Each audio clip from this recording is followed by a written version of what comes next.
Hello, the Sonic City Council is now in session. Thank you for inviting us into your headphones, your car, your home, your mind. We appreciate you. My name is Jesse Davidson. With me is my compatriot in cosmic creation, Davey Sipes. Well, hello, sir.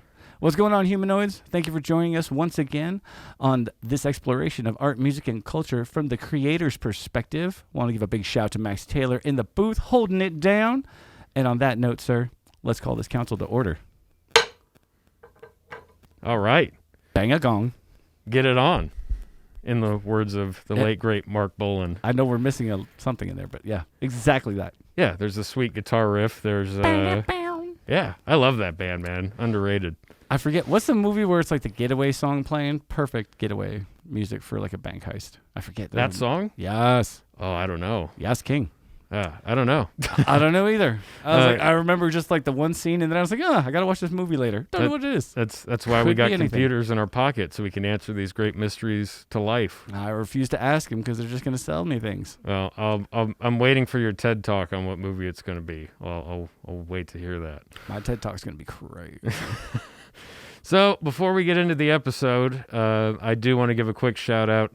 As Davey mentioned, we have Maximum Max Taylor, mixing the show and making sure things don't catch on fire behind us or in front of us. And want to give a quick shout out to Amped Music, who is helping to sponsor this podcast and helping to get it off the ground and, you know, helping us promote it. And we want to thank them so much. Davey is an instructor at AMP, and they offer lessons right now with Skype and Zoom and all sort of virtual means of communication, right? That's it. We are on Zoom. We are green screening. We're doing what it takes to keep the learning happening and keep those kids engaged, and it's working. You got to roll with the punches, and that's what we're doing at Amped. Yeah, and they're branching out into podcasts, and you know, this is going to be a part of a whole network of shows called The Showcase, and it's cool stuff in the works. So again, we want to thank Amped in The Showcase for being a part of this, and we appreciate them very much. So,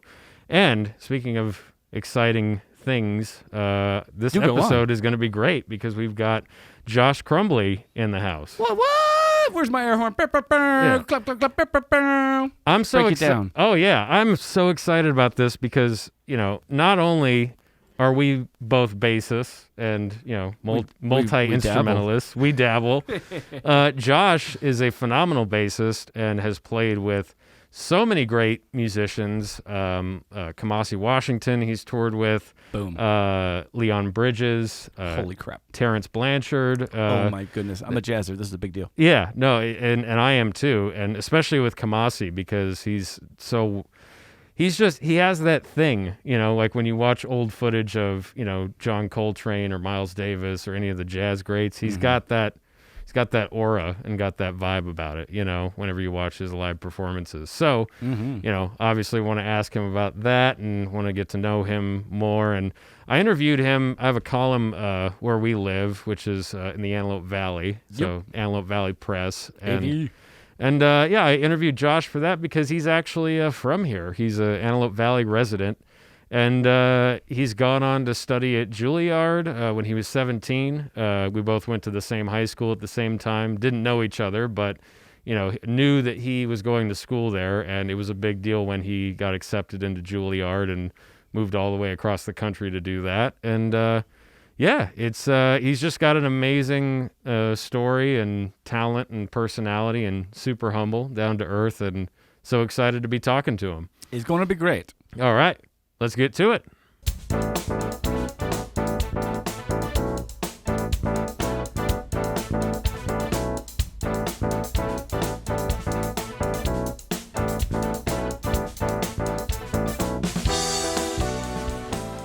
All right, so on this second episode of Sonic City Council, we have the wonderfully talented, multifaceted musician, Josh Crumbly. Thank you so much for joining us.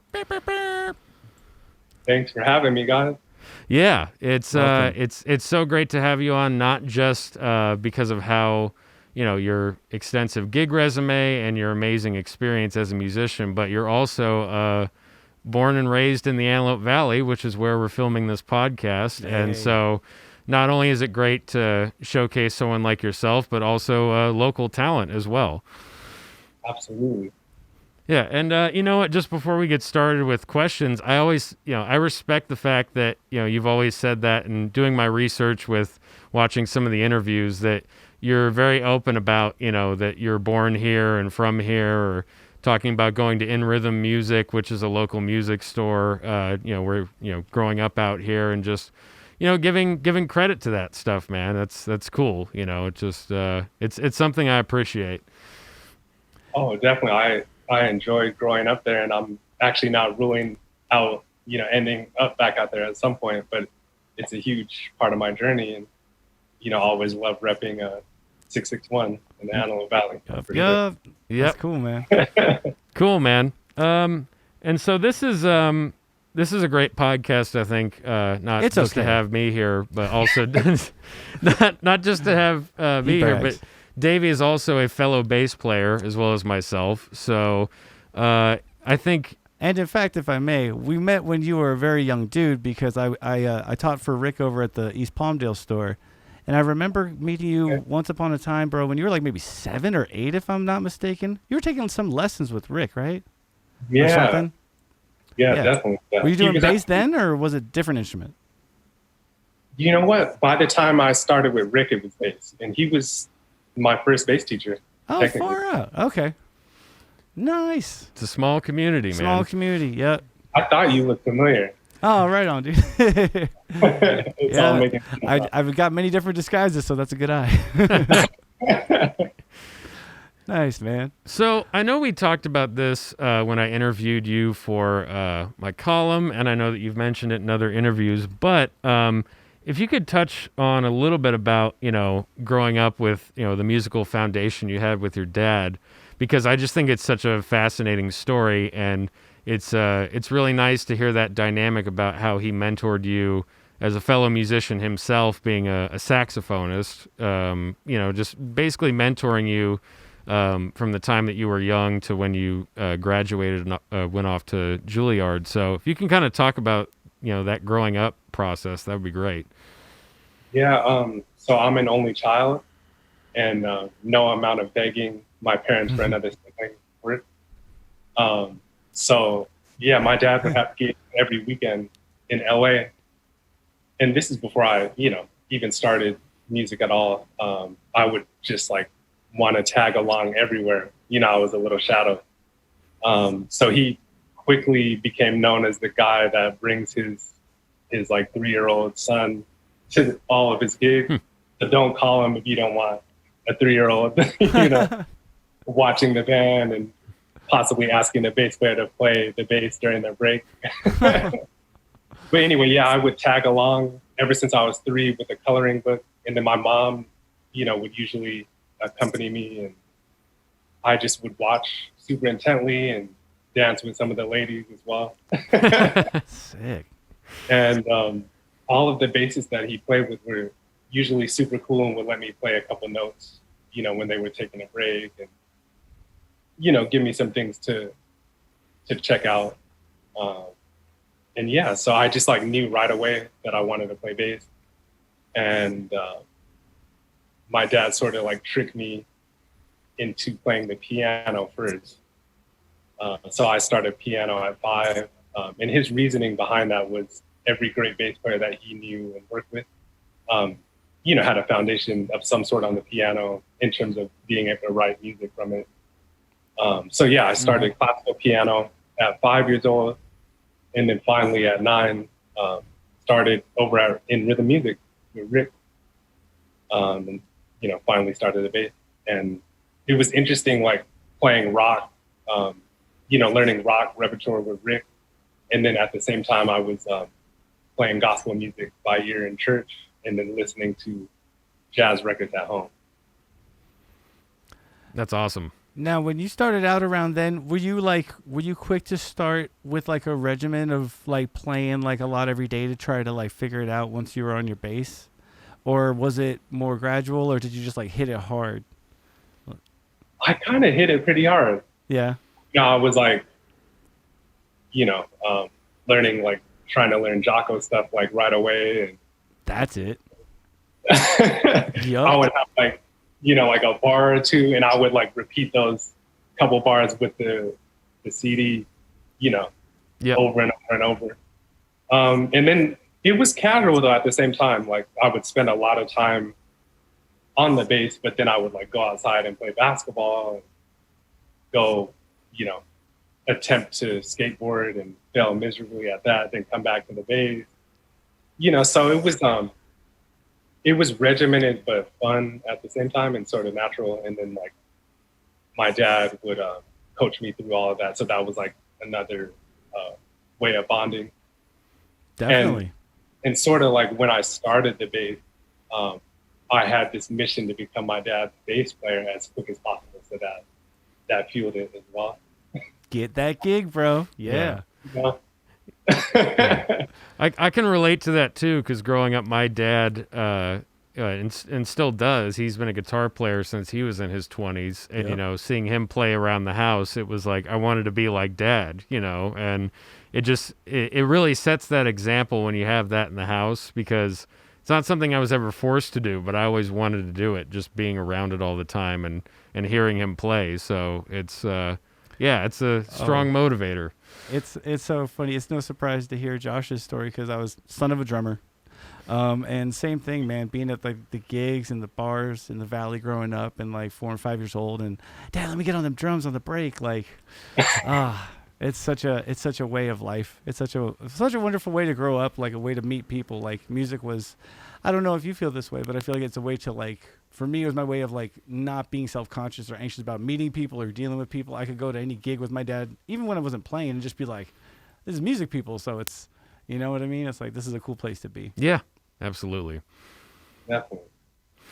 And it's actually, it's funny that you mentioned learning the Jocko stuff, because I think you mentioned that when you met Victor Bailey, who became a longtime mentor of yours, that was one of the first things you played for him, right? It was Teen Town, and he was working on your technique, and I think in your left hand. Yeah. Can you talk a little bit about that interaction and like what technique pointers he gave you, or how he was breaking down your technique? Man, I would imagine like if Kobe Bryant taught bass lessons, it was, Victor would be sort of, in that same vein of doing things. But yeah, he like, I can't even do it, but he was like, man, your hand is all like this.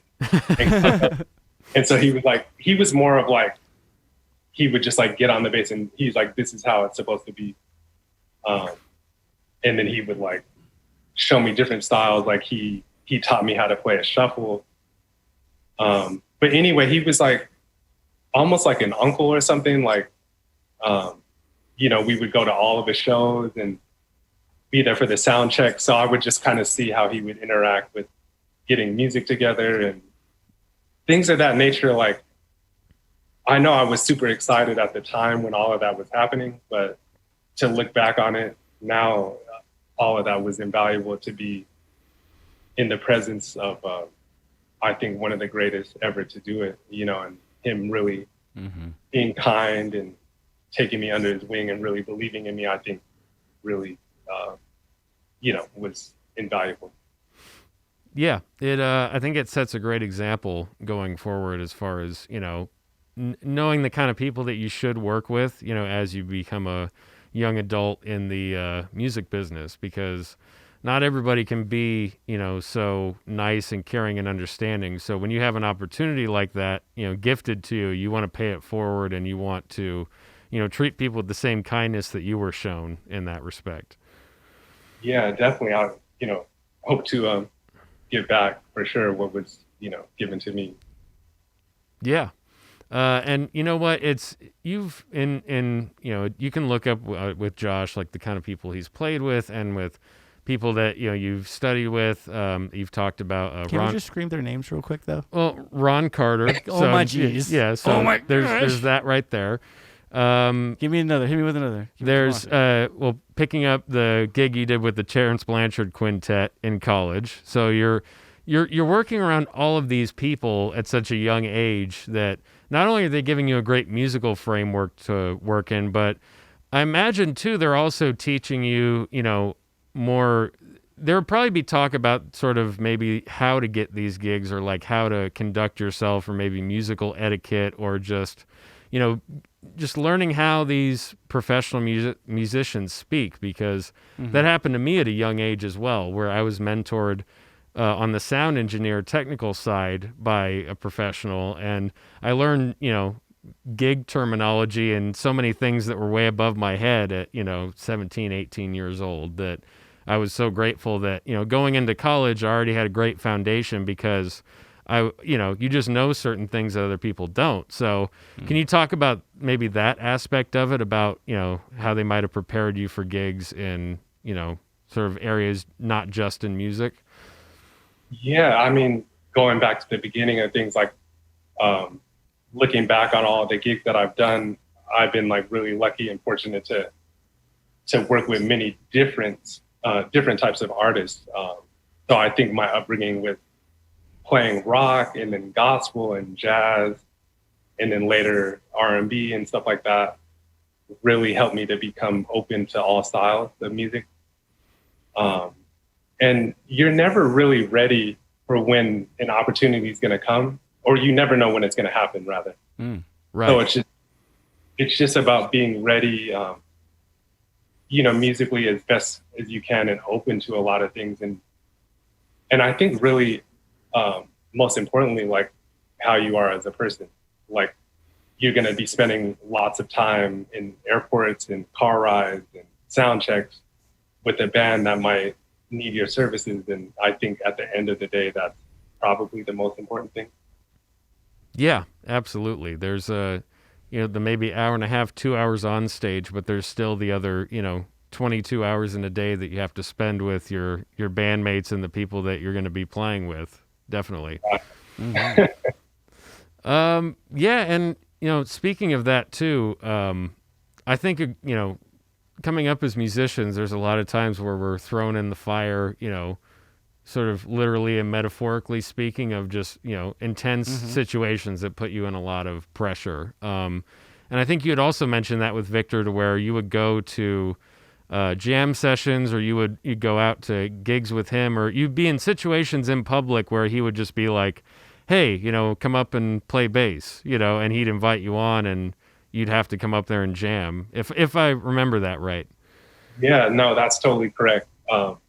It was like this hang at his house one time, and I want to say like Omar Akeem was there, and Michael Bearden. Oh man, Jesus. I mean, so many others, and they started playing this shuffle, which I knew nothing about at the time. And so I was zeroed in on Victor the whole time, like, man, this is amazing. And then he saw me, I think, and then at a certain point, he just like called me up, and he's like handed me the bass, and I was like, okay. And it's amazing how brave I was at the time. But, you know, like I said, having somebody like that believe in you from that young, I think, as well as like my dad's, you know, all the stuff he imparted on me, and the musicians that he played with that, you know, were so kind to me, I think helped prepare me in terms of like, you know, being mature, maybe beyond my age at the time. Yeah, well, and Awesome. it definitely. And when someone just gives you that kind of confidence like that and believes in you, then it's hard to articulate, you know, especially to people who may or may not be musicians. But when someone believes in you like that, it can propel you so far for so many years, to where it just, you know, it just gives you that fuel to stay motivated and stay hungry, and just to keep pursuing what you want to do, you know, and just to put the work in, or like deal with times of stress, or when things might be not going well. You know, you think back to those moments, and it just kind of, it helps you get through all that. I agree. Yep. Yeah. And speaking of which, something I thought was really interesting, your story about with your new album, Rise, we should mention that you have a new album out, and you also have a new single out called Reflection, which I want to get to, which is great. I love your video, and I love the song. I think it's awesome. But I wanted to talk about with Rise, you said the ostinato for that song, you were at a moment where you were thinking about kind of changing career paths or possibly not pursuing music for a living, and that your dad kind of motivated you to stay on that path, and then you ended up basically writing this piece. And I thought that was really fascinating, because just with someone with your talent level and someone that is as gifted as music as you are, I just thought it'd be interesting that might be a potential option for you. So if you want to talk about, how that song kept you on the path of music and how you stay, how you maintain perseverance, in times where it might get a little bit hectic or tough or things like that. Yeah. I mean, as you both know, life just sometimes comes at you. Yep. Mm-hmm. And swallows you up a bit. I have been playing music for so long, and going to college for it as well, and never having like a regular job. I always, sometimes, when things would get rough, I would wonder how it would be to have just like a set schedule every day, and things of that nature. So yeah, I was just super, super burnt out and just in the cloud of everything, not really remembering to take time to look back on great things from the journey that we just been speaking about. You're just like so caught up. But anyway, yeah, I was visiting my parents at the time, and I expressed that to them. And my dad was basically like, "Man, it doesn't really sound like you have much to complain about. Go upstairs and play the bass." Yeah. And I just, that first part of Rise, that bass ostinato kind of came to me, and I kept repeating it over and over. And before I knew it, I modulated it up a minor third or whatever. And I started feeling better. And I kind of like got the vision to do a project under my own name under that. And the song title came quickly right after making it up. So yeah, I'm so glad you did, awesome because story. yeah, it is, and I'm so glad that you chose to not only continue but make that album, because especially right now it's such a beautiful piece of music, and it's Yes. kind of gives you a comforting sense of things, as opposed to the dread of what could be going on right now. Well, the dread's going on, but we're living through it.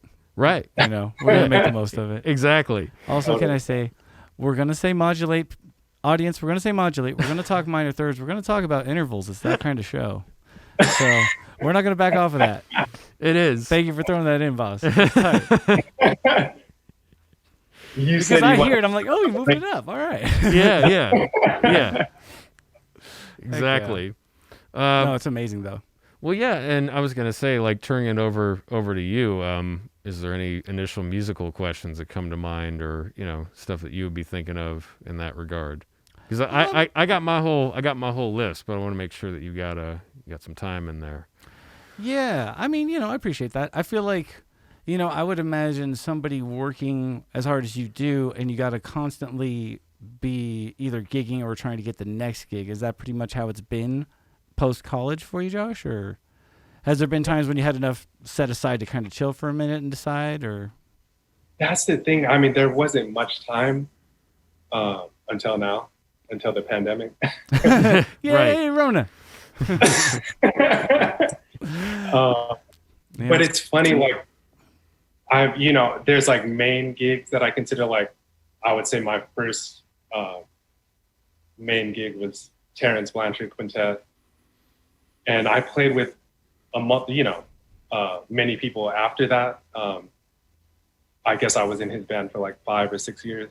Mm-hmm. But it indirectly led to playing with Kamasi Washington. Oh my God. And one day, like, Kamasi had blown up, and I had met him like when I was 12, and he sat in on one of my friend's gigs that I was on back then. And I had never seen him again, and, heard his record, and just like how he was super, super famous and everything like that. Yeah. But anyway, he called me out of the blue and was like, "Man, would you want to do some gigs with us?" And I was like, let me think about that. No, but I was like, yeah, I'll definitely be interested in playing with you guys. So anyway, he said that he had kept track of my career and saw that I was playing with Terrance, and he's a big fan of Terrance, and so that led to that. And then after that, now I'm playing with Leon Bridges, and Leon had actually come and saw a Kamasi show in Nashville. And I guess like when my name was mentioned from his manager to him, he was like, man, I saw Josh play with Kamasi. So yeah, that'd be great to have him. So it's like we're these like three very musical different worlds that I don't think they probably haven't worked with each other, you know, in any capacity, but it all like led to each other. It's interesting how things like that work out.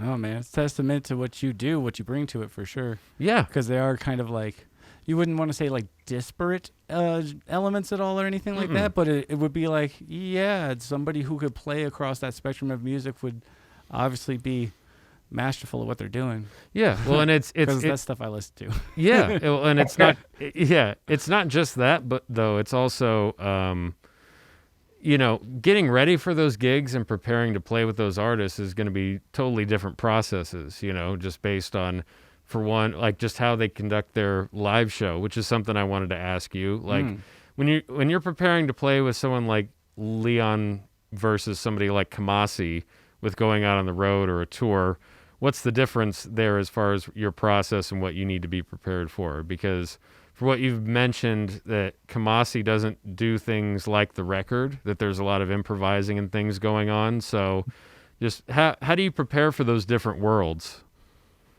Man, it's a trip because like with Terrance and Kamasi, we would only do at most 5 songs a set, you know, because everything was like stretched out and big long intros that people would take and multiple solos within the song.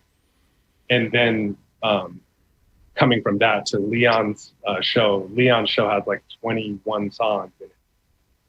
So that was really a trip. Luckily, we had like a week of rehearsing, I think, before our very first show. Okay. And man, those rehearsals were rough. Oh. Because I was like, 21 new songs. And then one song starts right back to back, right into the other. So it was a very different thing. But thankfully, you know, we're waking up at 6 a.m. in the hotel room before the rehearsal. I was ready to go for when the first show hit. But what I try to take into account is always seeing where everyone from the bands are coming from. Mm-hmm. Being as good of a listener as I can be with taking in all the information. Like with Kamasi's band, the keyboardist was super into Parliament and Prince. Nice. And that. So how can I help that element, you know, or what can I bring to diversify this musical environment? Same thing with Leon, like one of the guitar players, you know, plays a lot of slide guitar and is from Texas. And how can I make that person feel comfortable and, you know, still like distinguish where we are with the drummer and like, you know, with the making the chorus feel this way and still making Leon feel comfortable, you know. So I'm always, I guess it's like, you know, it's a musical setting is a social setting. You're like conversing in some settings you might need to speak more, and others you might need to speak less. Right. That makes a lot of sense, actually, because especially if those bands are a melting pot of genre and experiences and people from different parts of the country or the world, you know, it's like that's all going to factor into how that band sounds at the end of the day. And being able to kind of do a little bit of not call and response, but just knowing how to respond to those different phrases. So if the keyboardist throws in, you know, in a jazz context, may throw something that has a little bit of a funk flavor to it, then you can respond to that appropriately with, you know, your own phrases, or you know how to, you know, respond to that rhythmically, especially when there is so much improv happening on stage. Right. Yeah, I will say the cool thing about once I got those 21 songs down, yeah, Leon is like super cool about me embellishing in different ways from night to night. So if I do a fill in one spot, you know, yesterday, I could do it differently today. And he's cool with that. So he don't mind tasty fills? No, he doesn't. Nice. Yeah. Oh man. I just really started to get really into Leon about the last year or so. That last SNL performance they did 2019 or something, that was so good. Mm-hmm. I'm like, Oh, is yeah. it I mean, so what's going on with that situation? That was your most recent like touring gig, is that right? Yeah, yeah. Did that get put on hold because of the whole whatever's going on outside thing, or? Yeah, I got put on hold. But the thing is, we've been able to do a couple things. We did something for Corden and then the DNC convention. Oh, sick. Okay, cool. But other than that, like as far as like the full main band of it, like yeah, we haven't played since I want to say January. Do they have you guys kind of like hang in there waiting in the wings, or is it more like we'll see? Yeah, at first it was like things are pushed back a couple months, and then it went from that to like guys, yeah, everything's up in the air. Dang. Yep. But I think that we're gonna start playing in the summer. Mm-hmm. It might be like for limited audiences or something like that, but that's the latest that I've heard. So we'll see. Cool, man. Can't wait to actually have you guys out and playing around and get us to a show in front of you guys watching and screaming. Oh yeah, Josh! Yeah, no, absolutely. I feel the same way. You know, and with talking about, you know, just going, like you said, just having a whole set to like doing these long improvised jams, which it bugs me so much that I haven't seen Kamasi yet, because I'm such a fan of like those old live jazz records. Like, you know, I'm a huge Miles Davis fan. So like the Live in Europe stuff or Live Evil, and like you get into the 15, 20, 25 minute versions of a song where you can just stretch it out till the end of time, you know, and to have somebody doing that in this day and age is just super cool. And for you to be a part of that and helping continue on that legacy is a really cool thing.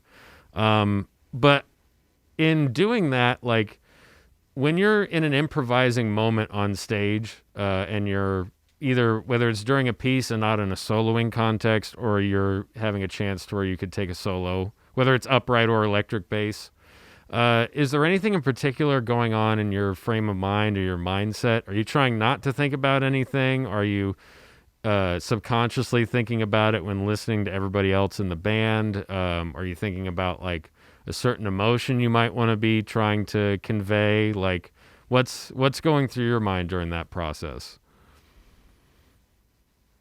That's an interesting question. You know, sometimes it depends on the song, I guess. You know, one of Kamasi's songs is called Hope. So I kind of take into account where I think that he may be coming from. And he actually says like a speech before that song usually. And I just try to convey what the meaning of the song is through my choices musically. Right. Sometimes I'm thinking about if it's like super, super open, like family, maybe good things that are going on in my life. Other times it might be maybe like the show has been just like crazy and everybody's been playing just balls to the wall the whole time. So I might say like maybe this moment needs like a quiet moment, and I might go for something like that. But yeah, I'm big on getting the most out of like melodic statements. So I get into motifs in repetition sometimes, and droney type things, to kind of just like give it I like to bring a calmness to, that's like one element that I like to bring in musical settings. So I might get into that, but sometimes, like I said, it might call for me to be 12-year-old chop out Josh. And if I think if the moment needs it, like, you know, I can do that too. Nice. That's Do you have awesome. like a favorite technique for like if it's time to throw a little flash during one of those moments on stage? Like for me, it's not appropriate, but I love to tap a lick. So Oh, you tap? yeah, I like to be like like a sextuplet, and then everybody's like, "How do you do it?" It's like, yeah, it's just it's a triad, but it was quick, that kind of thing. It's open strings, but no big deal. Do you have any like kind of favorites, or like whether it be on the electric or the upright or anything like that? It's probably. I mean, I'm big on pentatonics on that sound. Cool. And I can move around in those shapes fast at times. So that's probably a sound for me. I'm also into using picks as well. Oh, Nice. Not so much in the solo, but sometimes I can do the 16. but you'll play. Will you play a groove with a pick sometimes with the band? Yeah, yeah. Neat. And I was like experimenting with that a little bit with Kamasi through like some phaser pedals and stuff like that. So it was interesting. Very cool. That's a classic sound that I think there's a little bit of a stigma to it on bass, but I don't think there should be, because there's so many classic bass players and songs that just utilize that. And to me, it's just it's something that doesn't get used enough, I think, during certain sonic contexts. I agree. That's fair. I mean, it's weird. It's funny. Like it's like I learn a song and you think back to like the player in the recording, because as bassists we're very much about doing the research and seeing how it was done when we want to emulate it, because so much is just how you play on the instrument. We don't. I mean, we have effects, but anyway. So it's like doing something like that. Well, we'll get back to it. You go ahead and. Oh no, I was just I think it's interesting to hear that you use a pick. I wouldn't have expected that, but I think it's so cool that you do that. He knows I've actually poo-pooed it in the past, so I'll go ahead and just admit I'm a little embarrassed about it. But so the thing I guess I'm trying to say is that like when you're it's just like you said, it's like there is kind of a weird stigma in that. I act surprised to hear that you play with a pick, because we're always taught that like that's a guitar technique. And I've but I play roundabout with a pick today for the first time ever, and I was like, oh, that's kind of cool. It works. And then I played Radiohead with it, and I was like, hey, that's actually just better. Right. I was like, so you never, it's cool. It's food for thought. It's funny that you mentioned Roundabout by Yes, right? Yeah. I got to give a shout out to Reggie Hamilton. Oh, yeah. Another mentor of mine, and he's the reason why I got into picking. He, no doubt. He said, learn this. And he sent me a Roundabout. Of course, it gets super crazy at the end, but I finally learned it, and it's a big part of bringing another like vibe to any setting, on the bass. Mm-hmm. And one of my songs off of Rise, Valor, is played with a pick. Oh, really? Nice. Yeah. Well, and one of my favorite current bass players that I've been getting into in the last few years is Cody Wright. I don't know if you're familiar with his playing. No. He plays with Eric Gales. That's his main gig. But now he's becoming more of just making more of a name for himself just with his own playing. And he started off as a guitar player first, and then picked up the bass when he was younger, but spent years playing guitar. And so he took that picking technique and just does some of the funkiest stuff with it, and like really percussive, like groove heavy stuff. But he'll shred too. So he'll take some of those, like he's doing like guitar shred, scale chord kind of licks, and just but all over the bass, Oh, okay. and it's like, and does it with groove and with funk attached to it, and it's really interesting. Nice. It's almost like chicken picking on bass in a weird way. But it's I love when you're not afraid to explore those different areas, when it's like, hey, let's use a pick on this song, let's or even like you said with a phase pedal, and let's try this and see how it sounds. And then you could end up in a whole different sonic avenue or lane than you would have ended up if you had just tried to keep it traditional, which there's nothing wrong with that too, but you got a question? Oh yeah. Well, since we're on this topic about talking about picks and not picks and all sorts of things like that. Pick v no pick. Yeah, pick v no pick. How do you craft your tone specifically, and not necessarily like with gear questions, but so much of the bass is just coming from like literally your hands, and how you play and your approach. Or so we think. or so we think. But that's why we called you. Yeah, I don't know. These are the things that we want to have answers for, Sure. But it's such a combination of like your hands and how you play and the dynamics and your touch to it. And then adding in, are you playing electric? Are you playing upright? Which you play both. And so, then you start getting into like, well, maybe I'll add a pick on this song. Maybe I won't. So how do you craft, your overall tone? And then like, does that change based on, who you're playing with? Or does it pretty much stay fairly consistent throughout? Yeah, I mean, getting back to Victor Bailey, I remember like one sound check, he said, man, come here. And he had the bass with the volume all the way off. And he was like, you hear that? And he played something. And I was like, yeah, barely. He was like, that's how you're supposed to sound, through the amp as well. See, and then he played again, like acoustically, and then he turned the volume up and he's like, see, there's like no difference in it. And Ron Carter kind of preaches the same thing on the upright as well. But I don't know. I would say that more so like I've been a guy that has the tone knob all the way off. And even I like it as dark as possible, but I'm sort of like shifting into embracing putting tone in there now and going for a bit of a brighter thing. But it depends on the song. If it's like a rock song with a pick, I'll definitely put in some treble in it. But yeah, I don't know. I guess it's. Is it maybe like the knobs and stuff less of a consideration for you than maybe just like placement and choice of like notes in the spaces kind of a thing? Because I feel like that's the other side of tone in a way, especially on this instrument. Totally, yeah. I will say I think the upright helps the electric and vice versa. For my case, I think I'm at my best when I'm consistently playing both. They don't like hurt each other for me, and I try to be able to do everything that I can do on upright on the electric.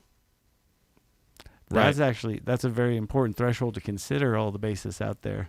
That's something I'm going to put in my pocket.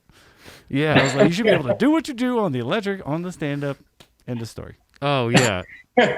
Note to self. I had a rude awakening with that one night going over to a friend's house a couple of years ago, and there was a jam session going on. He had an upright bass, and he called me over, had just got off work, working a long gig, like 12-hour day, and I went over there and I'm like, all right, cool. Gonna hop on, just gonna grab one of his, like P basses, and then we'll just jam on, some like funk stuff or some soul stuff. And then he had the upright set up and he was like, hey, jump on that. And I was like, okay.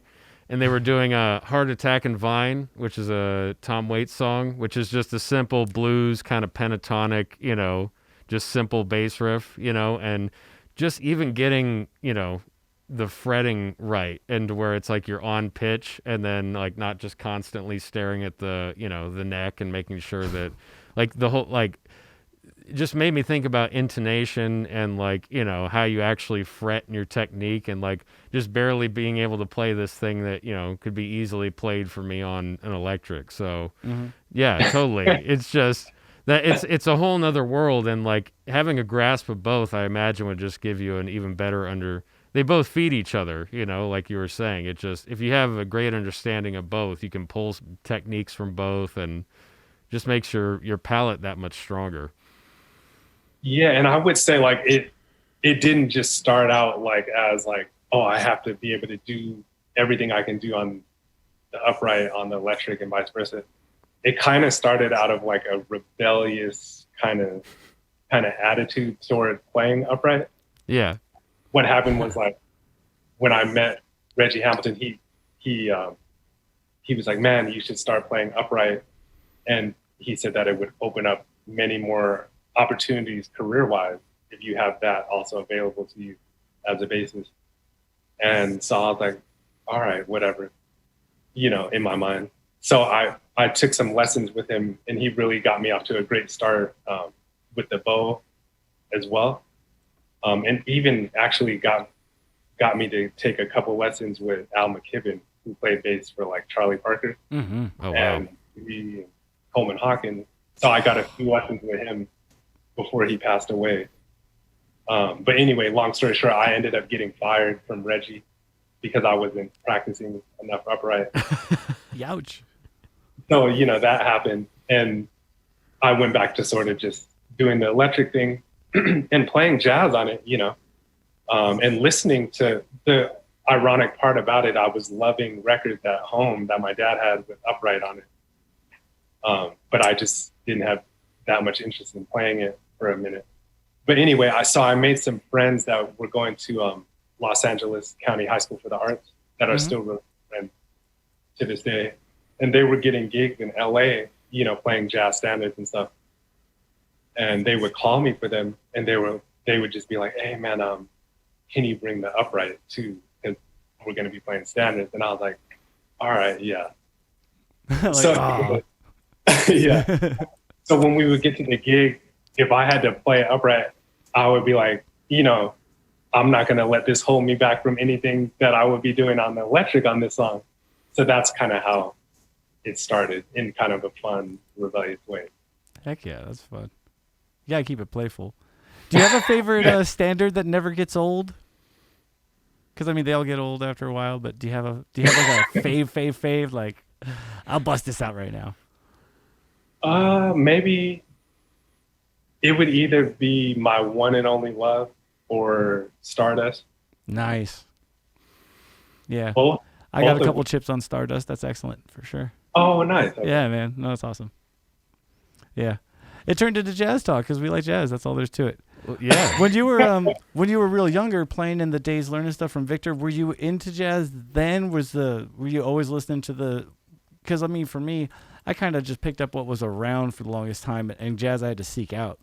But were you always immersed in it, and was it kind of an easy language to speak as you started playing more, or more acquired, or is that even a thing? No, it makes sense. My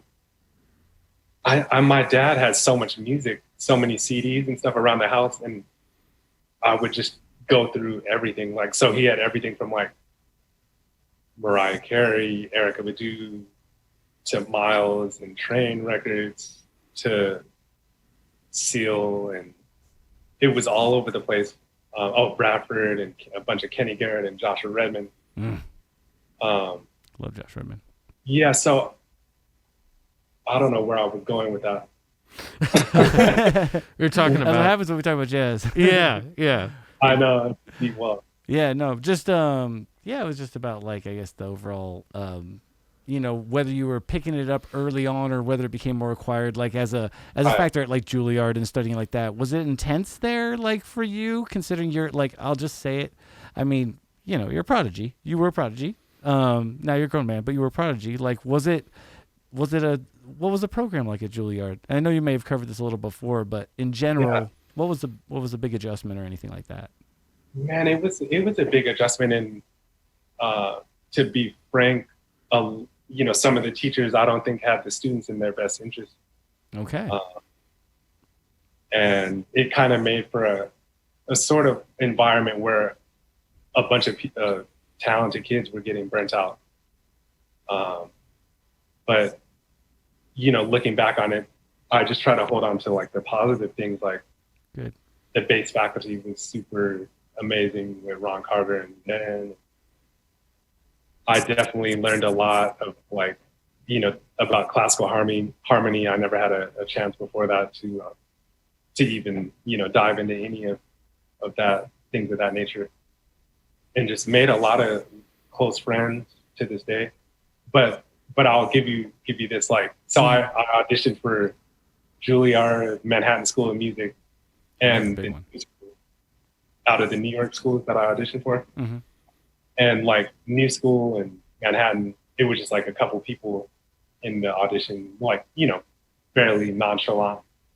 But then Juilliard like had this like massive panel of like 20 faculty members, and it was like super kind of, for lack of a better word, stiff, and they try to like throw you through some loops. But apparently, like after I ended up getting in, years later, one of the bass teachers, Ben Wolf, told me that Ron was like the one that, kind of like stopped everything after my audition and was like, hey, we need to get this guy to be a student here. I think, he has something special. So that was kind of cool to hear, because at that point in time, I was like, nobody is feeling me. Yeah, dude. I mean, ultimate validation, bro. I mean, come on, Ron and Carter. Speaking of Miles Davis fan over here. Oh yeah, no. Oh gosh. Yeah, it's that incredible. quintet. Holy crap. Yeah, one of the. Sorry for swearing. No, just one of the many incredible lineups that he had. From so many eras of it. That you can dissect. But, and talking about with going through that and you yourself getting kind of tired and burnt out at times and other students feeling that way. And not only did you have the workload of just going to Juilliard for 4 years, which is enough for anybody's plate to handle as a young 17-year-old, but you also started touring with Terrance while you were in college. And which I think, again, even touring on that level is, a full plate. So you're trying to take both of those things and live them out at the same time, which is a great opportunity as a young man, but it's also at the same time that could really burn you out if you're not careful, and that could be a really exhausting, stressful thing. So in watching, and trying to prepare for this, like watching, some videos of you on YouTube when you were young came up and getting interviewed and performing. And even to now, like your most recent interviews, you've maintained this really sort of graceful Zen-like attitude through the whole thing, it seems like, in a really grounded, down-to-earth perspective. So especially during that time as a student, can you talk about like your, more of your mindset and how you kept that attitude and how you're able to maintain that grounded sort of perspective? Yeah, I mean, some meditation. Hey. I think it's important to keep good people around you, good people who uplift you, and then you hopefully reciprocate and do the same. But yeah, it was like a tough thing to juggle playing with Terrance and going to Juilliard full time. It was funny because some of the administration wouldn't approve of me doing that. But then I wanted to ask that. Yeah, it was like, I don't know what the proper word is for this, shady on their part a little bit. But they would have those like events where prospective students would come in that were in high school, and they would be like, oh, we have a student playing with Terrance, and kind of like brag about that, but then kind of give me a hard time at the same time. That's real. But yeah, like I just didn't even know any of that was going to happen. As far as the Terrance thing, I went to New York to go to school, and a couple months in, Kendrick Scott, who's like a big brother to me, who plays drums with Terrance, called me really, really last minute. I think somebody must have kind of bailed on him maybe. And he called me for this gig at this spot called Bar Next Door, and sent me the music, and I was like super excited. And a bunch of my friends from LA that were also going to other schools in New York came out and supported. So, sick. Yeah, it was a cool thing. But anyway, played a set, and then right when we were about to go up with the second set, I like sort of walked by this guy, and I looked at him, and it was Terrance. And I was like, oh man. And I think I said, hi, Mr. Blanchard, or something, probably really awkwardly, and then walked up to do the set. And then a few weeks later, got a call from his road manager asking if I would be interested in playing with him. And what was weird about it is years after high school, in high school, I did some gigs with this piano player, Eric Reed, who's like a straight ahead jazz pianist. And he had mentioned to me years later that I actually in high school told him that Terrance Blanchard was a dream gig of mine. It came out of nowhere. And so anyway, getting back to like juggling between school and that gig, I don't really recommend anybody kind of, splitting themselves that thin, because it was definitely a lot of stress to it, but I couldn't give up the dream gig for sure. And I had thoughts about giving up school. Mm-hmm. But I kind of, my parents said no to that. And I guess I'm a kid that listens to their parents. Nothing wrong with it. Well, so I went with both and somehow got through everything. And, as a result was super burnt out. Yeah. Maybe I wouldn't have ever written Ride. So. Yeah. Well, probably. I mean, it's there's a Joe Walsh quote that I don't know if it's his, but that's where I heard it from, and it's in the Eagles documentary, and I think it's in the first part of that. And he goes, basically to paraphrase, he says that life, as your life is happening, it just seems to be random chaotic events smashing into each other, and you don't know what's going on, you don't know why certain things are happening. And then when you look back on it, it reads like a finely crafted novel. And then he said, but at the time, it don't. And that was the end of the quote.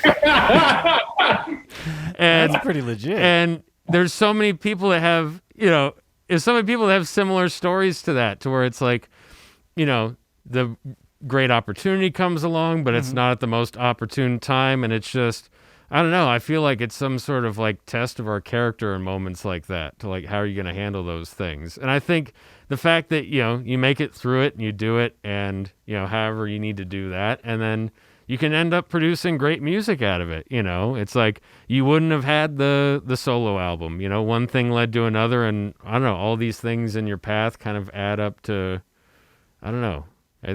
I'm one of those people that I think everything happens for a reason. So he's big on the Jenga puzzle of life, this guy. Yes, that's for sure. And I'm like, there's something to all of that for sure. As time goes by, I definitely have that Joe Walsh effect a little bit too. Yeah. But yeah. Nice. What other questions do you have for this fine young man? Well, so I have a list of questions that like I kind of want to just ask every guest that comes through. And I try to tailor as much as I can to each specific person, but this is stuff that I'm curious about because I've never actually really asked these to other musicians. But when I think about it, it makes me wonder, certain things. So one of them being, when you get an idea in a songwriting context, so whether it's, could end up as a melody or a chord progression or, part of an arrangement, how does that idea actually manifest itself for you? Is it like sort of a vague idea and like you want to explore maybe more of a major or minor territory, or maybe like you're thinking in terms of emotion, like a happy or angry, sad? Is it a really vivid, specific thing, or is it, how does an idea come to you? It's definitely more of an emotional thing.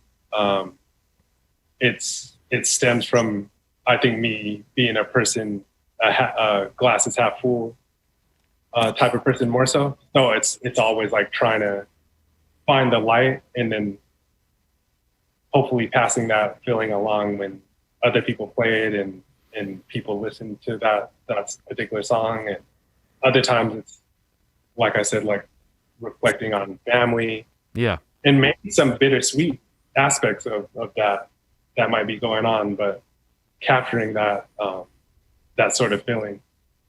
I would say I've gotten farther and farther away from going about songwriting in a technical, from like a technical way.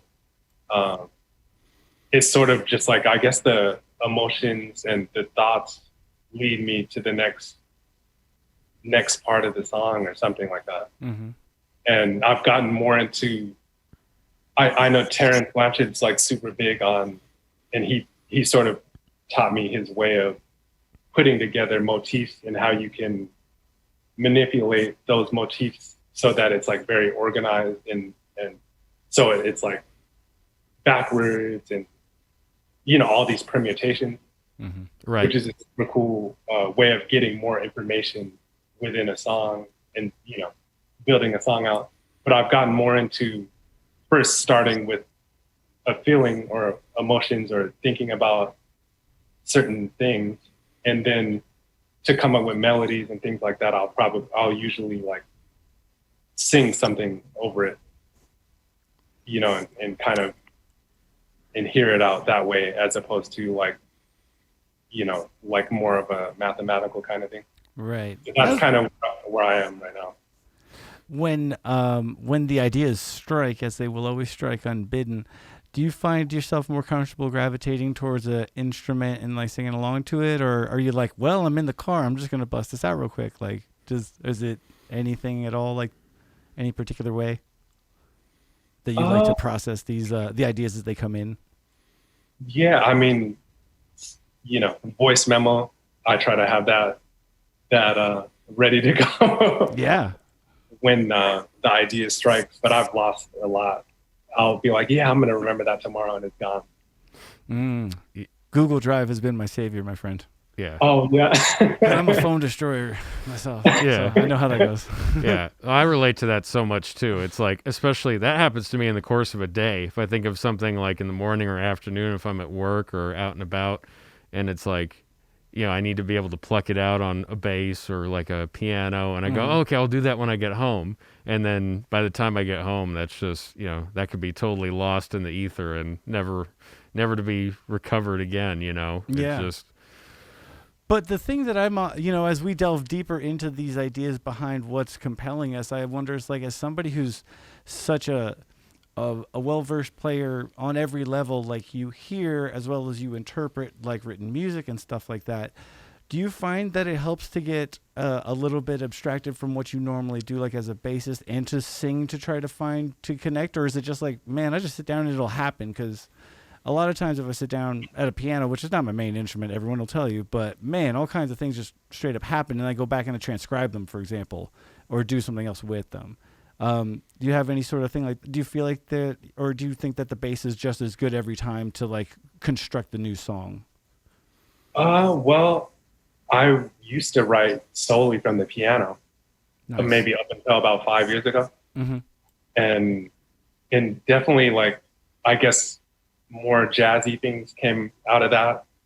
I have like a song that Terrance used to play called Jacob's Ladder, and it's sort of just like almost like a suite. And I think like I was definitely thinking shapes and stuff like that, but also, also trying to allow my ear to lead me to the next thing as well. It's sort of just like, marriage between the ear and then also some sort of organization. But now it's like, I think all of the music on Rise was pretty much from the bass perspective. And I kind of look at them as like short meditations in how they begin. It's finding like this calm sort of place that helps you get to a more hopeful place. Really, it's like saying like a little prayer, or like writing like a journal entry, that makes you feel better about something, or like see something through to the end. And once the other musicians come in, also sharing what that story was about, but allowing them to find their own relationship to it as well. And hopefully that reflection process will translate to people feeling compelled to feel something, or challenged, or, uplifted in a way when they hear the music. That's wonderful, man. Yeah, absolutely. I got my answer. Yeah, that was a great answer. Yes. And so going back to the list of questions, yes. I think something that you don't normally hear people talk about, especially as musicians, as the day of, like, whether you're on tour or you're doing a one-off gig, there's, you know, kind of your mindset going into the gig and that day, and wanting to make sure that you're in the right headspace, because you know, half of doing this is a head game of just making sure that you're focused and, you know, you're sort of in the present moment. You're not necessarily, you know, thinking about a bunch of other things like, you know, oh, I gotta, you know, do this, or I've got this going on, and you want to stay grounded, focused, you know. And so if you could kind of talk about, if you can articulate it, your mindset before a gig, during one, and then how you feel after you've played that gig, and just kind of talk like what a typical day like that would be. Wow, yeah. I've definitely been coming to the conclusion that I think routines are important to have, but I haven't gotten to that point where I've settled in on something. But a typical touring day is like driving, like with Leon at least, like we'll do a show in one city, and then we'll usually have a couple hours and then hop on the tour bus, drive like 4 or 5 hours to wherever the show is the next day.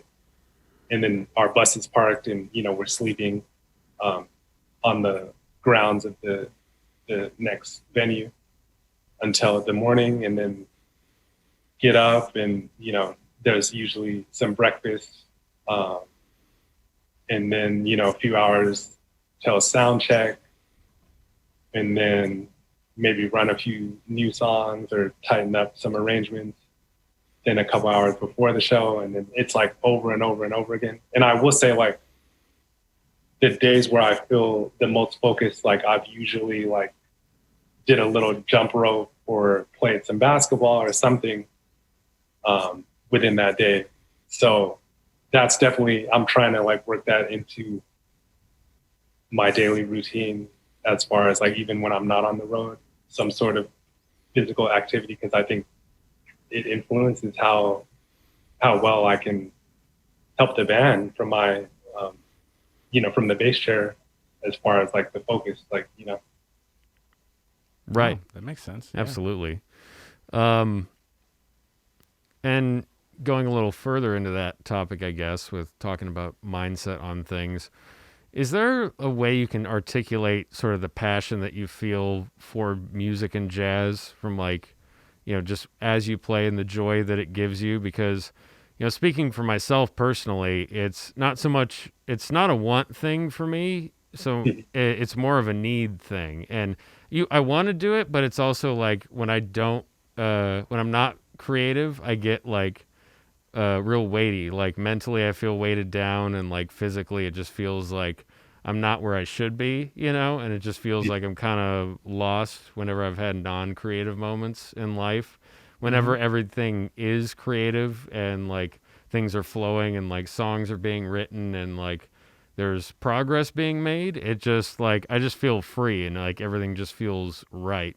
And especially when you're in the moment and you're either playing live on stage or you have a great, you know, moment in a recording studio and you kind of see the finished product of a song become realized, then it just gives you like the greatest feeling of joy for me, just seeing all those things happen. So can you articulate what that actually feels like for you? Yeah, I mean, it definitely, music started out as pure joy for me to hang out with my dad and stuff like that.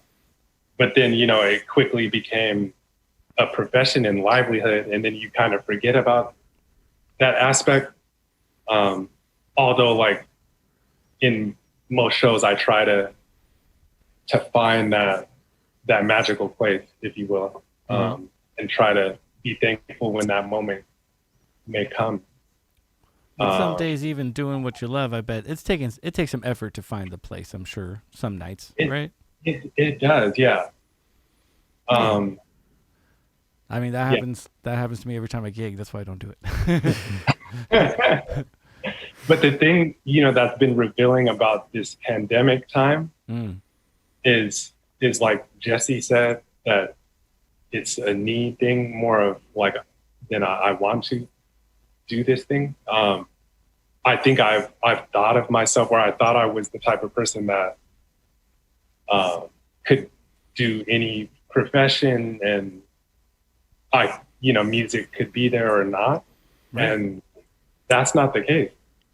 No. So having this time to sit, this time to think and be in one place and really not be able to share music with the crowd has really been revealing that I think I am the type of person that needs it, and music is healing for me. And I think I love the fact that you can pass that healing along with sharing music, with the band and an audience too. And also another thing that comes to mind is that music sort of keeps you young in terms of like you're always developing and learning things, as opposed to I think some other professions, there's like a cap to, maybe a limit of like how good you can do something, or there's like this unlimited space for you to keep evolving that I think is beautiful and a magical thing. Absolutely. Yeah, definitely. And even like the masters of who you think would be like that you would call, someone like Ron Carter a master, or someone like Victor Bailey a master, but that same level of musician may very well tell you that they're still a student and they're still learning, because I've had that conversation with certain, musicians that I admire a lot, with professional musicians that I've met or have worked with, and they still, they still think there's more to learn. They have not hit some plateau where they feel like they've accomplished everything they want to accomplish. There still is the desire to grow and get better. And yeah, I can't think of a lot of other professions outside of creative ones where that's a reality for people, No, it's a reality that we accept as creatives, but it's a challenge too. And I think that's the thing. It's like we're just people who love a challenge, because it's like you said, not only is it unlimited, but you have to evolve and keep moving on to the next thing. And if a new style comes along, we're going to learn it and we're going to cop those songs, because we want to, but we also know that it's like, in order to be doing this the right way, that you have to keep the pursuit. Like it's a beautiful statement though, because it's true. Every person I was blessed to meet that was seriously amazing player, said they always had that same sort of outlook, that same sort of identity about them. They were just like down to earth, like, hey, it's like this is something that happens from just dedicating yourself, and from a lot of it is like, most I've heard is it's about being a good listener and being a good person and just being forthright and being there. Right. And I think that's why musicians tend to be cooler people to hang out with. But I'm biased. Sorry, audience. Yeah. I'm biased. Especially bassists. Oh, yeah. Especially bassists. Okay, this is a dumb question, but what's 4-string, 5-string, 6-string, or 8-string? Yeah. 4 and fair enough. Sometimes 5. All right. Have you ever played around on like one of those 6 strings with like what is it, like a C or something like that? What is it? I don't even know. See, this negates me saying that you're always going to evolve, and that's the beautiful thing about music. I don't think that I'll ever play a 6. Me neither. I mean, I want one, but I won't really play it neither.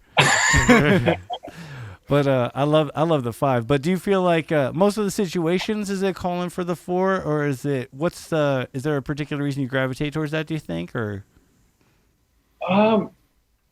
I guess working with Leon, I think his gig most of the time calls for a 4. I did start out with a 5-string bass, and it was working great on the tour. And then we stopped in Chicago, and I tagged along with one of the guitarists to Chicago Music Works. Nice. Which is like this insane music store. If you guys have a minute, you should go. Yeah, and, it's dope. Yeah, definitely. But anyway, I found this, like, it looks like a Frankenstein eBay, maybe from the set. I actually have it right behind me. Ooh, let's get a gander. Oh, yeah. I love the finish on that. Yeah, she's pretty. Thank you. It's like, so, yeah, I bought this before a sound check in Chicago and brought it to the sound check, and it just demolished the 5-string. So I was like, all right, well, I'm using 4 from here on out. Right on. Yep. So it just depends on what I think is right for the artist.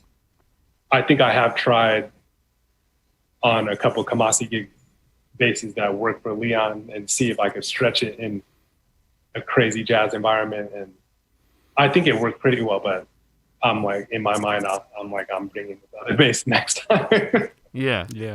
You know, but experimenting is fun sometimes.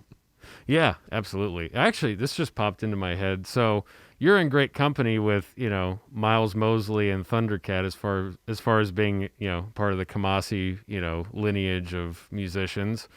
Have you actually talked to them about, just when you were getting ready for this gig or, as you started to, get into this gig, did you talk with them at all about, musical things? Did you end up ever meeting them and kind of, talking about music with them? Or was it mainly just delving through the back catalog and just kind of, woodshedding the tunes? Man, I didn't talk to either one of them. Okay. Come on. Yeah, he just hit me up and then emailed me the charts. And the first couple gigs were in New Orleans a few years ago, I guess. And it was weird. We would do 2 sets, and the first show was at 8, and then the second show was at 2 a.m. Whoa.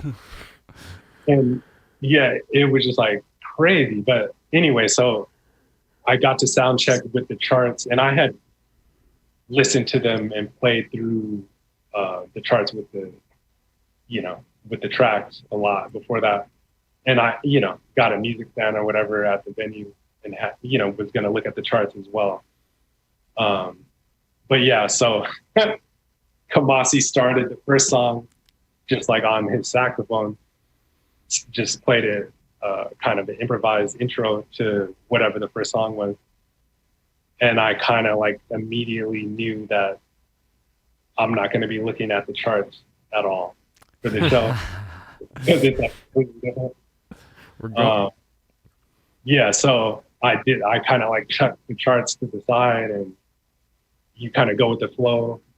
And a lot of his stuff is A, A, B, A. Mm-hmm. But a lot of times the B is kind of cued, but not really. So you have to be decisive at the same time and just find your way and pay attention. Is it one of those, in that particular group, is it one of those things where there's a lot of nonverbal hand and eye communication, or is it all just everybody's in the zone, ears up? Because I've been in different, yeah. I mean, there's a lot of strong personalities in that group. For sure. It's super crazy. So maybe one of the drummers will do a fill that means go to the bridge now. Mm-hmm. Or sometimes it might be chaos and I might be well, we're going here, or Kamasi might look back. Yeah, so it's you have to be aware of all 10 different cues that might happen at any given second, Heck yeah. That's beautiful. That's I love musicians and artists that'll take chances like that, where it's you could stick to the script and you could stick to the chart, but as an audience member, anytime you could see Kamasi, you're going to get a performance that is so unique to that specific gig because of that, that especially as a musician going there and being able to appreciate the improv and, appreciate, those different things that are happening on stage. I think that's incredible. But, getting back to Thundercat, I've actually known him since I was 12. Nice. Oh, cool. And we used to play duo every year at the NAMM show at the MTV booth. Oh, man. What years were y'all doing that? You said what? What years were you guys doing that? Probably 2000, early 2000. Oh, okay. Man. I was I was there every year. I would have been yeah, boy. Man, oh man. And Are you guys pretty close to the same age or something, huh? You same age or? I think he's 7 years older. Really? Okay. Yeah. But he was always really nice and, badass. But anyway, yeah. I hadn't seen him forever, and we ran into them. We were both in Australia at the same time. I was with Kamasi and he was out there with his own thing, and he sat in with us. and it was super fun. That's To nice. say the least. Yeah, I guess you've done a little bit of traveling with some of the bands, right? Gotten a little bit around the world a little bit. Is there a particular place that you are excited to return to when your touring schedule resumes, as it undoubtedly will? Japan. Oh, bro. That's all I got to say. Yeah. Irashirai. I'm going to Japan first. I'm just going to move and be like, I'm not leaving. Yeah. Yeah. I totally get that. Oh, man. Yeah, for sure. Cool. That's bucket list. Do you have more bucket list? You had some bucket list, didn't you? Oh yeah, no, I was going to ask about a musical bucket list, because you've already been able to do so much, and like you said, you've gotten your dream gig with Terrance. But I think every musician has something that they love to, at least one or two things they'd love to accomplish. While we have our time here. So, what's that for you? What's left on your bucket list? Yeah, I like to produce for different artists, not just in the jazz realm, but, sort of bring all of my musical experiences to an artist. And I think what I think maybe I'd like to do is really, just as I do as a bass player, when I'm playing in these different settings, really take into account where the artist is coming from. And also, try to expand their horizons while making them feel comfortable in where they're at as well. Awesome. Also, maybe some film scoring as well. I guess a lot of people try to tackle stuff.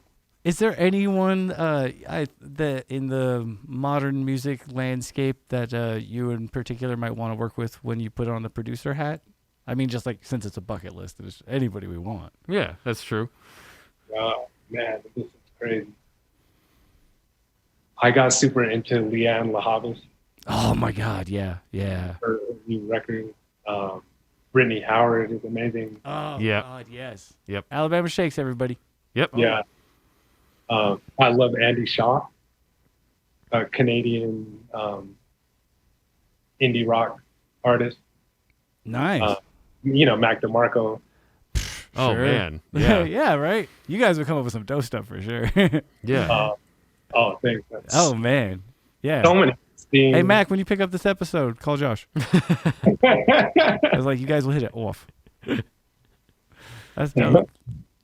Yeah, well, and it's so interesting you mentioned film scoring, because as I was sitting through and listening to your new album, there was so many emotions, and it's just so rich is the best way I can describe it. Like, there's just so many textures going on, and I could totally see you scoring like a film or doing something, because to me, this album is already, could sound like a score for any number of things. Mm-hmm. It has that epic richness to it.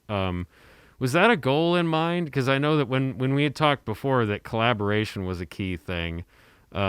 Was this kind of like, did you envision this as like kind of a score, like in your mind, or was it just more of a collection of songs? Yeah, no, I mean, I think all of the songs really are about something specific. And first of all, shout out to all of my good friends on the record. They just brought everything to life, and I think brought their unique voices to it. But anyway, yeah, a reflection, not the song, but that was very important behind it. So before every take of each song, like, I would share what that story was, where the song was coming from for me, and share that with everybody, and we would all sort of have a short discussion on it, and then we would roll tape. So I think that was super important with the choices that everybody made, Yeah. and how everything came together. Where did you record it? As far as like, what studios did you use, or what studio did you use, and what were kind of the techniques that you used while tracking it? Yeah, we recorded at Figure 8 in Brooklyn, Nice. New York. And it's 90% of it is live. Nice. Wow, that's awesome. Yeah, so the main instrumentation is like 2 synths, Tabor Gable and Matisse Picard, then Josh Johnson on alto sax. Then I had two drummer friends split the record. Jonathan Hinton is on half, and a guy named Jason Berger is on the other half on drums. And then my dad actually played the Duke and soprano on one track, and had a tabla player on one, and Jeff Parker is playing guitar on one track. So yeah, but like I said, it was like pretty much live, and most of the stuff is like either the first or second take. So it was pretty smooth. Yeah. That's amazing. That's also another old school approach. Yeah, there's like that's a Thelonious Monk thing. I think he said that if you do anything more than 3 takes, you're just repeating yourself. And so for him, when he would cut stuff, if it went past 3 takes, they would just pick one of those. They wouldn't go further than that. And I think that when you have a piece prepared like that and you just cut it live in the studio and you just kind of let things happen as they happen, you can get beautiful results sometimes. And obviously, if you listen to that album, you hear that live aspect to it. Yeah. Yeah. Oh, go ahead. Sorry. Oh, I also used like 8 different basses on it. Yeah. I'm going to post that picture on Instagram at some point with me with all the basses lined up. Sweet, dude. That'd be awesome. Please. I went to town with of course, basses that I brought specifically for the session, but the studio had a bunch of great stuff there too that I ended up having fun with.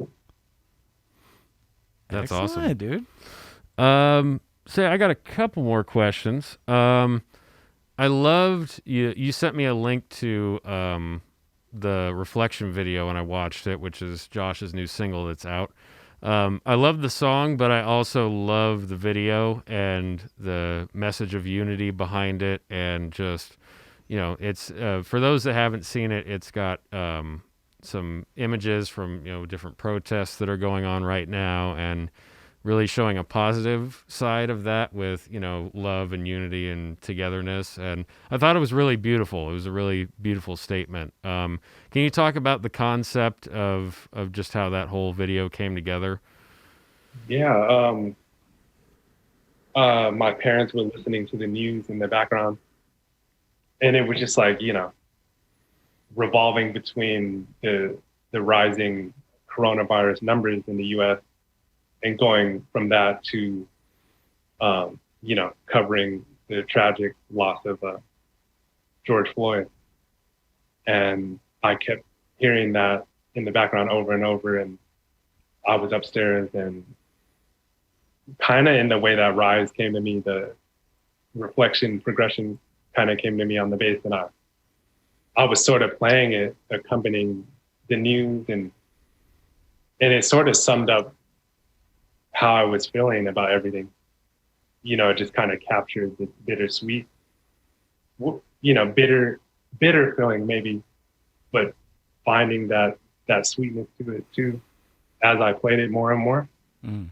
And I got the vision to do this video, and contacted some friends of mine, from one a photographer in Netherlands and Manchester, and then a friend from New York and LA contributed photos from protests that they participated in. And sort of what I was trying to, I want to definitely leave room for interpretation of people that take the time to watch the video, but my hope is just like kind of conveying some sense of hopefulness that one day we'll be able to look back on these times, like that we're going to get through it, and obviously we'll be affected and hold on to some of these memories, but hopefully that they won't hold us back from still putting good out in the world and looking for that light in life. Yeah, bro, that's wonderful. Yeah, that's an absolutely great point, and a point that needs to be said right now too, because it's easy to get lost in what's happening right now, and to be depressed about it, and to get just to be lost in what's happening. And especially as musicians and creative people, I feel like we're a little bit more, and not to be, and again, being We're prone biased, to be affected by it. Well, yeah, it's, we can be, emotional just as is. And sometimes what's going on in the world just adds to that. And it can be really difficult. So yeah, I think putting out messages like that in your work and, in a video, especially right now, is just, it's nice to just have that statement and that message out there right now, Yeah, wherever we can get it. I don't think we could honestly underestimate the importance of you doing something like that. It's something that people really need because of all the differences in where you can get your info and where you can get your images. And yes, you do need to draw your own conclusions, but what we do is we see the world around us, and then as an artist, the one thing we can do is speak to our unique vision of what's going on around us. And you've done it in such an amazing way with the video. So thank you, man. Everybody go check it out. Yeah. It's easy to be cynical. It's not easy to be hopeful and say we're going to get through this. I'm absolutely cynical. I don't mind going on record. He knows. You know that.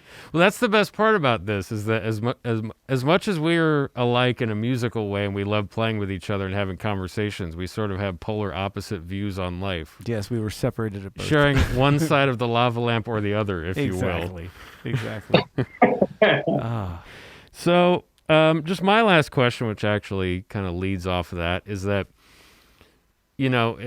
you're somebody that's really benefited from art and music education, as far as it, in general, with private instruction and mentorship, and starting off, at going to school and with your dad, and you've been in an environment in music, and like we all have, where you've been around good people and supportive people that have helped you and get you to where, helped you grow as a musician. And it really is an environment where it doesn't matter what you look like, where you come from, what your socioeconomic background is. It's just a matter of, are you a good person, and can you play, and do you have something to say?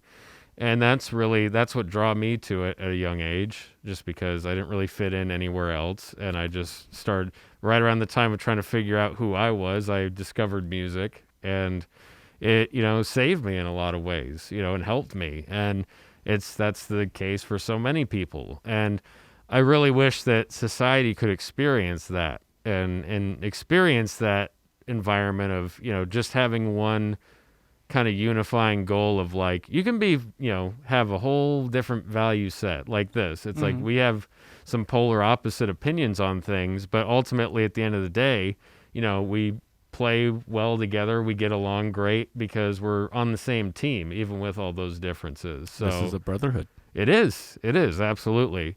So I guess my question to you, especially during this time, going forward, how do you think that art and music can help bridge a divide between people? And how do you think that we can kind of get some understanding like that in general, with, having more of that, unifying message that your song has? Yeah, it's been really telling on that front, and encouraging, at the same time, as far as, like, we have family friends that are super far right, as well as super far left, and both viewpoints have reached out about Reflection and Rise, and they love it, and it spoke to them in some way.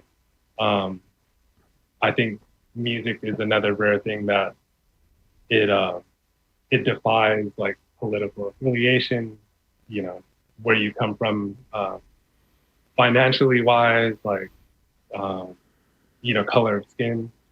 So it's the important thing that brings everybody together, to have an experience, to share an experience that I think ultimately gets people to feeling better, really, Yeah, absolutely. Well, yeah, I've pretty much covered everything I wanted to cover. You got anything else, Davey? Oh, me and my random questions. It'll just get weird if you let me ask these random questions.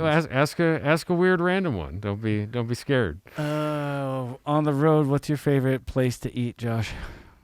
Do you have a spot? I'm talking like, I don't know what it's like for a guy who's working with these, these top echelon artists. Maybe your per diem's like $30 and you could go to a nice place. But I'm assuming you're picking between Del Taco and the other place. What's the breakdown, bro? It is $30. That's funny that you said All that. right. Oh man. Man, in New Orleans, there's this spot called Birdie Mart in the French Quarter, and it's like this little tiny convenience store, and they cook up the gumbo, and they cook up the po' boys, and I get it all when I go there. Oh, bro, that sounds dope. That's great. Good. You guys need to check it out too. It's amazing. Excellent, man. You can't even. Never you been can't- yet. Gotta go. Oh yeah, you gotta go. Yeah. You have to like eat it outside. There's Is that the experience? Is that? It's the experience.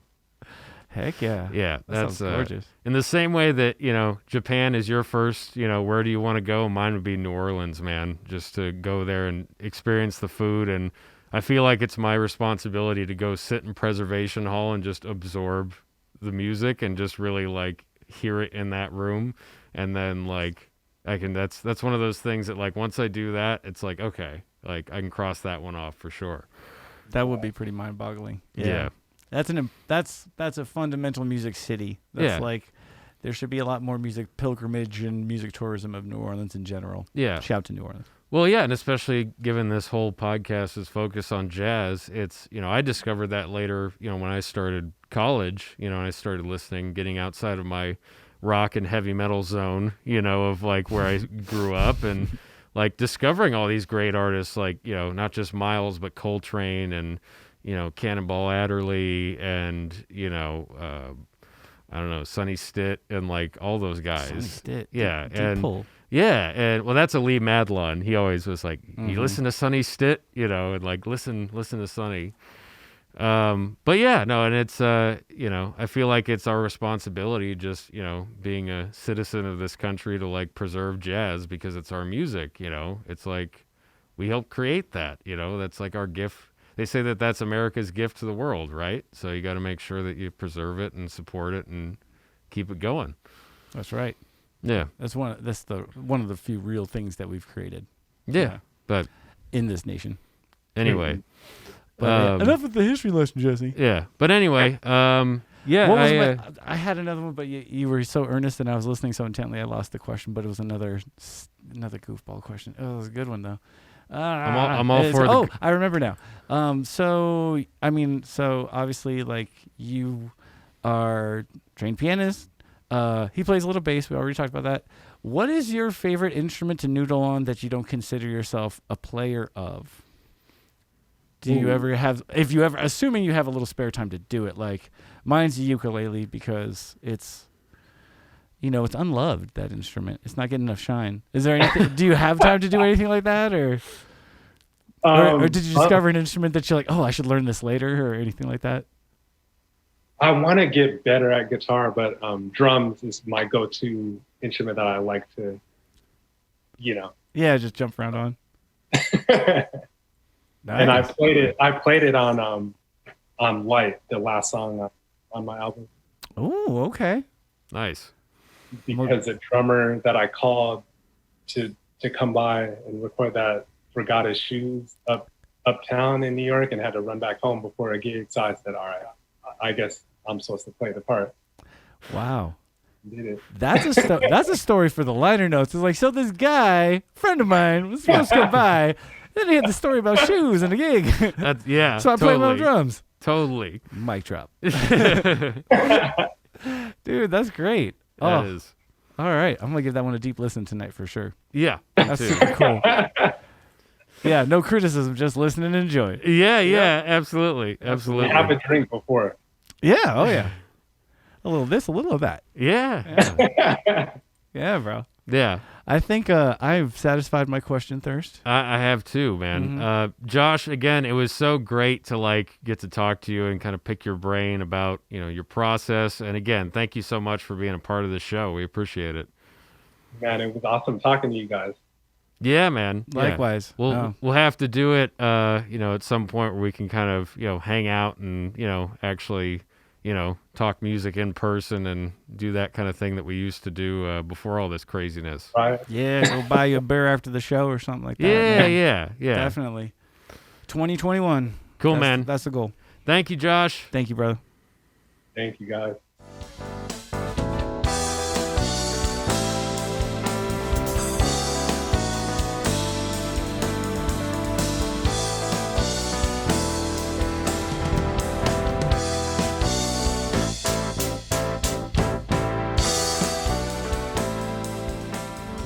And we're back. We're back. That's your line. Yeah, I know. Give it to him. No. Give it to the people. No. Give it to him. All right. All right. Do it. He does it it so much better. Do All it right. again, and I'll give it to him. All right. Now, we're not resyncing. This is just practice. 3, 2, 1. And we're back. Nice. See, got to do my best. Don't you feel welcome back by that, Yeah. listeners and viewers? Who wouldn't want a morning radio DJ voice when we're not even filming this in the morning? No, it's getting kind of late. It is. But that's because we're saucy like that. That's how we do. We That's are how we flow. We are saucy like that. Indeed. Speaking of saucy conversation, Indeed. how was that interview? Another slamming interview. I had such a good time. I was like trying to remember, do your job, interview the subject. Don't just be so happy to be talking to him. Yeah, no, that was me for sure. I could easily nerd out and ask like just exclusively bass questions and exclusively just really nitpicky jazz questions, but I was trying to, I don't know, make it a broader thing, just like more about the creative, weird, philosophical side of things, which is where I like to live. I think we did a great little we dabbled with everything. It was a pretty colorful palette we sprinkled down on there, I thought. Yeah, no, it was. I think that you had, you were able to kind of weave in where I was weaving out of. It's like you were the yin to my yang, the other side of the lava lamp. The weft to your warp. Yeah, To keep the weave thing going. And then you add in the lovely and wonderful Maximum Max Taylor with his engineering abilities and his wonderful croc collection going on, and it makes everything all right. Yeah. He's okay. Peanut butter M&Ms and Crocs are the fuel to keeping this podcast alive, and we again thank him for it. Yeah, not a sponsor yet. No, but I would if Crocs were a sponsor on this podcast, I would wear them Kaleidoscope color signature Crocs. They would definitely make signature Crocs for me, and then they would just be popping. Like everybody'd be like, I gotta get those Daves. Yeah, get those. Gotta get those Daves to go next to my Yeezys in the closet. You got the new Sipes. The new Sipes. New Sipes are out. That's very funny. Sipes means like tread on tires too. Like a Sipe is a tire tread, which is apparently where we got our name 100 years ago in Germany. Well, sneakers have a Yay. tread on them, so I don't know. That works. That's how I was trying to bring it together. It was rough. It was beautiful. It was beautiful. That's the connection. I want to do practice runs now and say, talking about the promo code. Use promo code Sipes at checkout. Yeah, spell it correctly if you want that discount, baby. Yeah, get 10% off your first order. Yeah, that's it's so funny. It's 5 letters, but it's so rarely gotten correct that every time anytime somebody reads it correctly off of my debit card, I applaud. I'm like, this. Well, not very common. I usually get snipes, which is good because I'm the cousin of Wesley, and that's always awesome. Yeah. Well, dude, big up to Wes. Get that guy some more work. Yeah, absolutely. Call him Hollywood. Call him. Don't make me Hollywood. Don't make me come down there. Don't make Davey Hollywood, come down there. I'm only 45 minutes away. Don't make me come down there. No. You see that hat? You see that beard? You don't want this. He's got the Uncle Bunk up. Oh Jesus, Uncle Buck trench coat. That's right. Yeah. And the beater car and everything. Yeah, you've got the drill. Basically. Yeah. Goes to John Candy. Yeah, you don't want that coming after you. No, you don't. You really don't. No, but do you know how many people do the IE at the end of my first name instead of just JESSE? I've had that my whole life. I'm surprised by that actually. No, I'm not at this point. I just expect it. If it's in just a text and it's not on a government form or a prescription or something, then it's I just forget about it. I just accept it. That's gnarly though. Do you think it's Rick Springfield's fault? I don't know. I think that might be part of it. Because if I'm not mistaken, we're gonna have to wait for the comments on this one. But right off the top of my dome, I'm thinking that Jesse's girl, even though he's talking about his man friend named Jesse, he's taking his girl or falling in love with her or whatever. It's Jessie in the song. It is. Is it? But it became so the thing that I always got made fun of for was the running joke, I should say. You had to live with this, right? Well, yeah. So last name is Davidson, so it was always Harley Davidson, pretty much from Boss. yeah, from like kindergarten to the end of high school. Wow. That was the joke. But then after high school through college and to now, like to the present day, it's, people start singing Jesse's Girl or like the first line of it or like the chorus, some part of the song usually. And that became the running joke. Harley Davidson went away. That's a thing of the past now, but like Jesse's Girl is still very much a thing. That's fun. But so do you ever get sick of it? Tell them now. I mean, I don't.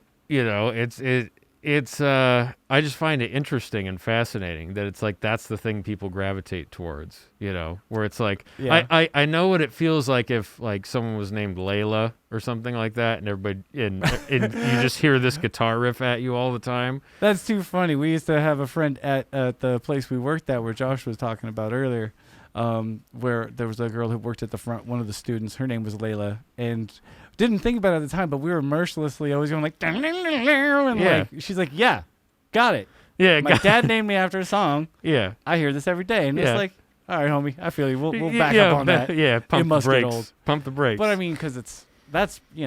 Yeah, but you don't get tired of it because you like the attention so much. Is what you said off mic so many times, right? Is that right? No, I admit to I'm a ham, 100%. I ham it up for attention. Mm-hmm. It was really funny. I did a gig at the Canyon Club where there was a bunch of all-star musician people there, and Rick Springfield was there, and he ended up. I brought an amp so that they would have backline for this gig. And Rick Springfield was there, and I was standing in the wings and tuned up his guitar for him, doing my guitar teching thing. And so, he's like, hey, give me a tune-up real quick. Yeah, sure. Tune it up. Hand it back to him. He goes, thanks, man. And he goes, I'm Rick. And he, introduced himself. And I go, oh, I'm Jesse.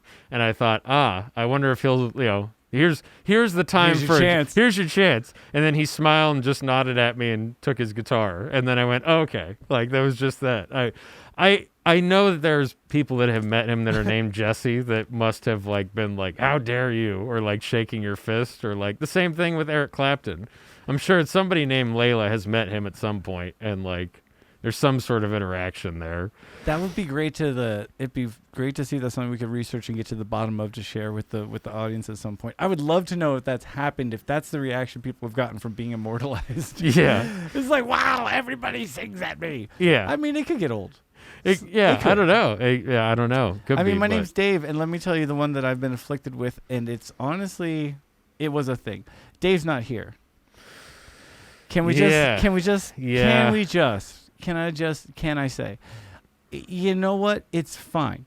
You know what? The weird thing is that it's like now that it's 2020, it's gotten to be kind of an artifact, that reference, and I low-key don't get it as much, and I high-key miss it.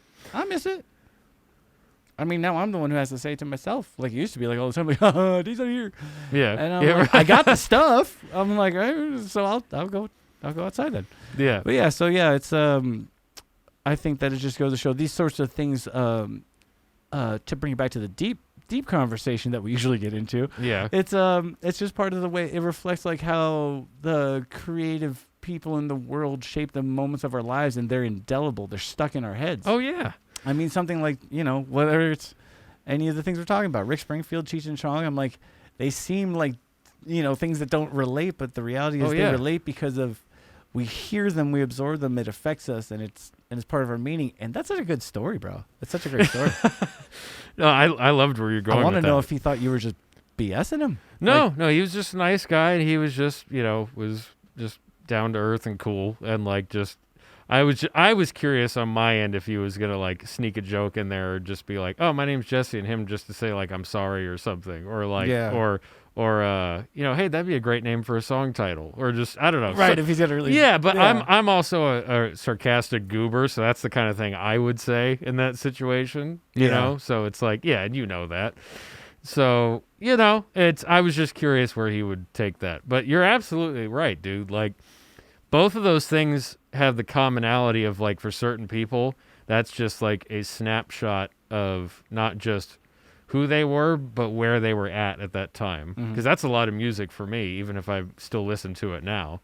A lot of the imprint of the memory of that is, like, from that time, Definitely. And, I'm sure there's a ton of people that, Jesse's Girl, that was, like, their jam when it was, when they were in high school, or when they were in college or whatever it was. Like, that was just that, those songs that just come into your life, I still F with that song. I was a little kid. I was F'ing with that song, and I'll still F with that song. Yeah. Big up to Rick. Yeah. I do hear the Dave's Not Here reference among, like... Well, look at you. You have people who still have those records in your circle of friends. Right. I was going to say, like... all due respect. Me being friends with old roadies and new roadies and stagehands and other musicians, if you say Dave's Not Here, people will... Like, yeah, or like, if you're trying to get a hold of somebody or something, and you just say, like, where'd this person go, whatever. You say Dave's not here. People get it, But you can also throw out, like, Monty Python references and, like, Caddyshack references around that group, and, like, also be in good company, and people usually get it. Oh, sometimes I go to the market and I just scream, "This parrot is no more!" Right. Everybody freaks out, and I ran out of the store because then I remembered I'm shopping. I got embarrassed, and I ran out of the store. It's for the best. That's why you have to save these moments for when you have an SM7 and a lovely studio to release those thoughts into the wild with. It's nice to finally have a nice place with nice things.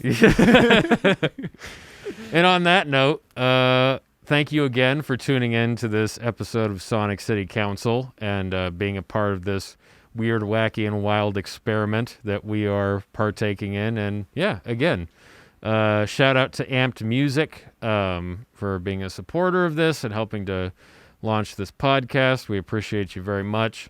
Before I forget, please make sure to check out Josh Crumbly's album, Rise, and please make sure to check out his new single, Reflection. You can find his music on Spotify and, all the streaming platforms. I'm sure you can buy the music if you feel like supporting him. And please just check out what he does. And you can also follow him on social media, Joshua Crumbly on Instagram and Twitter and all those things. That's right. Get connected. Check it out. An amazing young dude. So grateful to be able to know and be able to be a little part of his trajectory. And that's the kind of thing that, that's why we're doing this podcast from the Antelope Valley. There's deep music roots here. And I was glad that he was proud to acknowledge that. And we were proud of him here for sure. Yeah, Just absolutely. want to throw that in there. And thanks for his time and all that good stuff. Yeah, absolutely. And check out the people he's played with too. Yes, please. Unless you don't like music, in which case, what have you been doing? Jeez.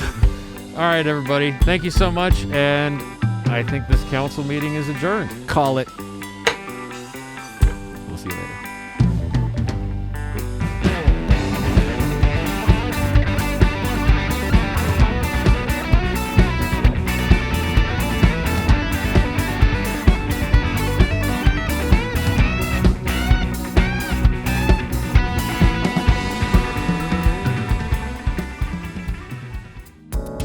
Sonic City Council was created by Jesse Davidson and Davey Sipes and engineered by Max Taylor at Desert Sound Studio in Palmdale, California. Thank you to Disaster Cabinet for the outro music. Intro music written by Max Taylor. Sonic City Council is produced in association with Amped Music Academy and the Showcase Venue. For more information, visit theshowcasevenue.com.